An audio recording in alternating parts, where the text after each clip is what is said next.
Dans la suite de nos interviews, je vous présente Sylvie Guégan, qui est réalisatrice de film Double Entente, et l'acteur principal du film, Dimitri Michelson. Bonjour. Bonjour. Donc, je vous pose la question tout de suite sur la démarche de votre film qui m'a pas mal séduit dans le terme film fait maison.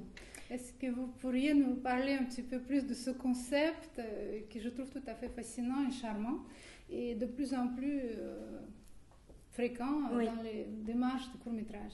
Mais c'est un petit peu comme les gâteaux qu'on fait à la maison. Et je trouve qu'aujourd'hui, on voit plein d'images à la télé, au cinéma, dans les publicités. Et j'avais envie d'avoir des images qui me parlent plus de mon quotidien, de Paris. Et du coup, l'envie de montrer mes amis, mon entourage, notre ville, qui est une très belle ville, parce que j'ai beaucoup filmé l'île Saint-Louis. Et l'envie de se dire, bon, allez, on tourne, on y va, on se réunit, et puis on fait un court-métrage. Et donc, personne n'y croyait au début. On croyait que c'était une grosse blague. Et puis en fait, ils ont vu les images et le montage et le produit fini. Combien de temps ça vous a pris à faire ce film, de A à Z? C'est allé très vite. L'écriture de mon côté était plus longue parce qu'il fallait quand même que j'ai une histoire à raconter. L'histoire, c'est la rupture entre deux personnages, deux acteurs qui travaillent chacun de leur côté et qui, par la pression économique, par le fait qu'il faut ramener de l'argent pour vivre à Paris aujourd'hui. C'est cher d'avoir un loyer ou de sortir. Et donc mes personnages, à force de travail, finalement, ne se croisent plus et finissent par se séparer. Donc l'histoire, j'ai mis du temps à l'écrire. En revanche, je l'ai tournée assez vite. C'était très spontané. Il y a deux acteurs professionnels, donc Dimitri et puis l'actrice, Lucie, qui est une actrice professionnelle, et le reste des personnages, c'est des amis, des personnages, c'est des amateurs qui sont prêtés au jeu de se laisser filmer par la caméra. Quand je regardais votre film, ce qui m'a séduit au tout départ, vous parlez d'une histoire quand même intimiste, qui parle de l'histoire de couple qui se séparent, et la plupart du film quand même se passe dans l'appartement parisien. Oui. Mais le début de votre film, ça commence par une grande présentation de Paris, en fait, de très beaux images de filles qui retournent aux soirées d'après la projection, présentation de pièces de théâtre. Et je trouvais ça vraiment très, très beau et très intéressant et très aussi bien pour le spectateur, pour l'introduire dans l'intimité, montrer quand même que Paris c'est une grande ville. Oui. Donc toutes ces histoires se créent dans un contexte d'une ville en fête. Hemingway disait toujours que Paris c'est la fête qui est toujours avec moi. Oui. Mais c'est que justement c'est l'image qui vivent beaucoup des gens de l'étranger de Paris, de cette image carte postale. Mais ce que je trouve séduisant dans votre film, qui après cette image de carte postale, vous introduisez cette petite histoire intime parisienne et on montre finalement aux spectateurs, que la vie parisienne c'est plein de contradictions, de problèmes, vraiment de questions de survie, la course survie. Et notamment, je voudrais vous poser une question, Dimitri, comment vous, en tant que personnage principal, vous voyez ce mal de société, justement, de survie de couple, notamment dans les domaines artistiques, face à des contraintes économiques et de réussite aussi professionnelle à Paris? Oui, en fait, je pense qu'il y a aussi un des aspects qui est vraiment cette question de l'apparence. Puisqu'effectivement, Paris donne une apparence comme ça très... ville internationale, tout va bien, c'est beau, on fait la fête, etc.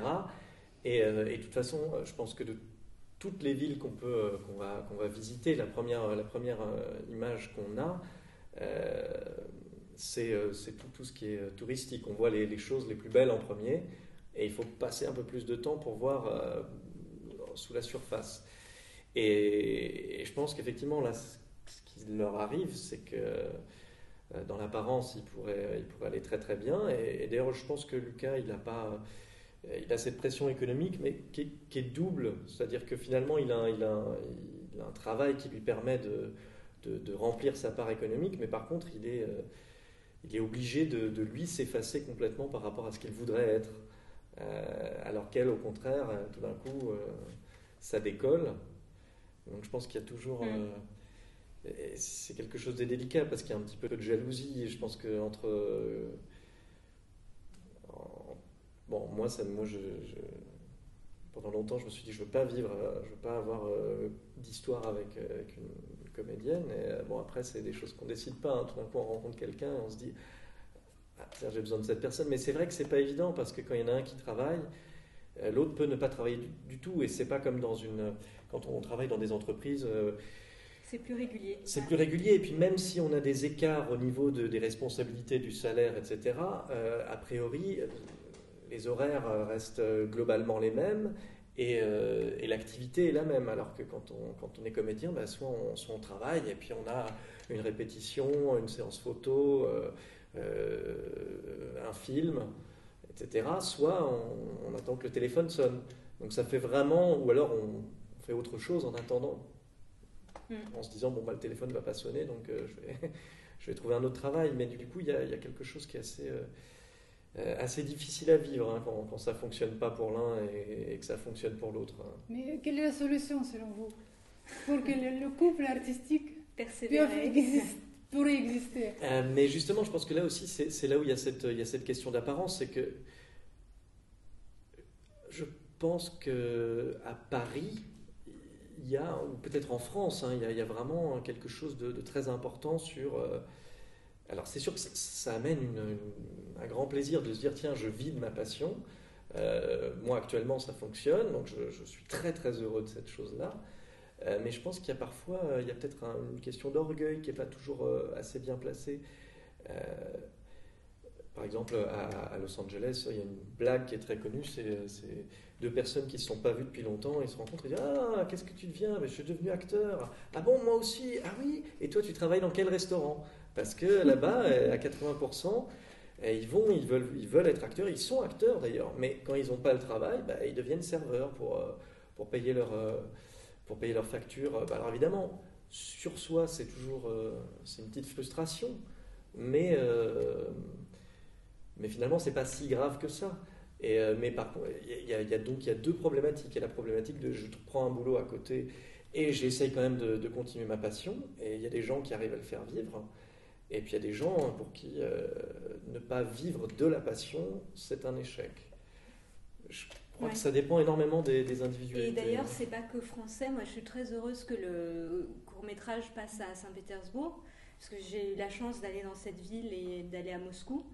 Et j'ai ressenti vraiment la même chose. Je trouve que c'est une ville magnifique et on sent derrière que la vie économique n'est pas facile et les gens ont envie de rêver, les gens ont envie de raconter des histoires, de peindre, de faire de la poésie comme en France. Mais il y a cette contrainte économique qui fait qu'au quotidien, il faut être dans des problématiques plus sérieuses et gagner plus d'argent pour pouvoir...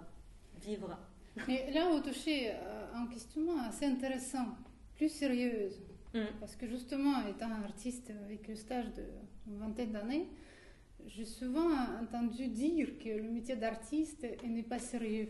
Donc, si, c'est très sérieux. Donc, quand on touche au rêve, ce n'est pas sérieux. Quand on touche à l'argent, ça devient sérieux. Et moi, tout naturellement, j'allais toujours vers l'idée que c'est quand même... le métier artistique, c'est très sérieux parce que ça touche à l'humain. Moi, je et pense l'humain, que c'est beaucoup plus sérieux que tous les autres questionnements qu'on peut se poser. Et la vie m'en a déjà apporté beaucoup de preuves que l'humain, ça passe avant tout le reste. Et est-ce que vous pensez, justement, en connaissant Moscou et un peu l'état des choses à Moscou, est-ce que vous pensez qu'en France, c'est beaucoup plus facile de faire le court-métrage que dans les autres villes, notamment en Russie? Je pense qu'en France, il y a 20 ans, c'était plus facile d'avoir une vie bohème et de créer et de ne pas être dans le côté immédiat pour plein de raisons, parce que la France allait mieux au niveau économique et qu'aujourd'hui, il y a une vraie pression et que donc ne pas avoir un salaire régulier, c'est de plus en plus compliqué. Donc je pense que les artistes sont un peu malmenés. Il y en a qui s'en sortent, qui font des très belles choses. On a des créations incroyables en France cette année, mais c'est dur et c'est des vrais sacrifices que tout le monde n'a pas envie de faire. Et à Moscou, j'ai l'impression que les choses bougent, ça change, mais vous avez des talents aussi en Russie qui sont incroyables. Donc moi, j'aimerais voir plus d'images des jeunes Russes, j'aimerais avoir plus de retours en Europe de ce qui se passe en Russie, parce qu'on voit beaucoup d'images des États-Unis et on en voit moins de Russie. Donc vous pensez que la réplique des saisons parisiennes à Saint-Pétersbourg ça va à aider, Paris, ça ouais. serait intéressant pour Oui. les Parisiens? Oui, nous on aimerait bien voir le quotidien des... Notamment des jeunes, Oui. des jeunes réalisateurs, des Oui, marques. Oui, parce qu'on voit beaucoup de... Il y a beaucoup de choses qui se passent au niveau de l'actualité. Donc on voit beaucoup d'images sur les élections, par exemple. Mais c'est vrai qu'on aimerait bien voir comment vivent les Russes aujourd'hui. Pour moi, ça m'intéresserait beaucoup. Aussi, le but des saisons parisiennes, c'est faire justement exactement ça à l'envers, de montrer de quoi vivent les Français à Paris, Parce qu'il y a un vrai intérêt. Moi, je suis étonnée de voir, quand je suis allée en Russie, à quel point ils aiment la France. Et il y a un vrai intérêt, c'est réciproque. Nous aussi, on aurait envie d'en savoir plus. Et il y a beaucoup de Russes à Paris. Et il y a un vrai pont qui peut se faire entre les deux pays. Et culturel.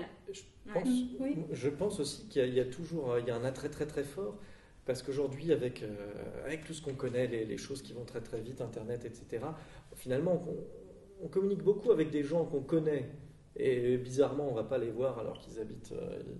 Ils habitent à 4 stations de métro. Je pense qu'on est tous, on a cette curiosité justement on a envie de contact, parce que finalement, je crois qu'aujourd'hui, le contact se fait plus facilement avec des gens qu'on ne connaît pas du tout, dont on a tout à découvrir, et on a donc conscience que ils ne parlent pas la même langue, ils habitent dans un autre pays, le climat est différent, la culture est différente, la peinture, la nourriture, tout ça. Et parfois, c'est... Plus les différences semblent hein. Ça, des fois après on se dit mais en fait c'est pas très très différent, mais plus il y a une sensation de dépaysement, je pense, plus la curiosité est facile. Là, Mais donc ça va tout à fait dans le sens des saisons parisiennes. Et justement, je voulais revenir encore une fois sur votre film. Vous le situez dans quel genre, ce film? Est-ce que c'est un film drôle? Est-ce que c'est un film triste? Tout le monde me dit que c'est triste, parce que l'acteur principal ne s'en sort pas très bien.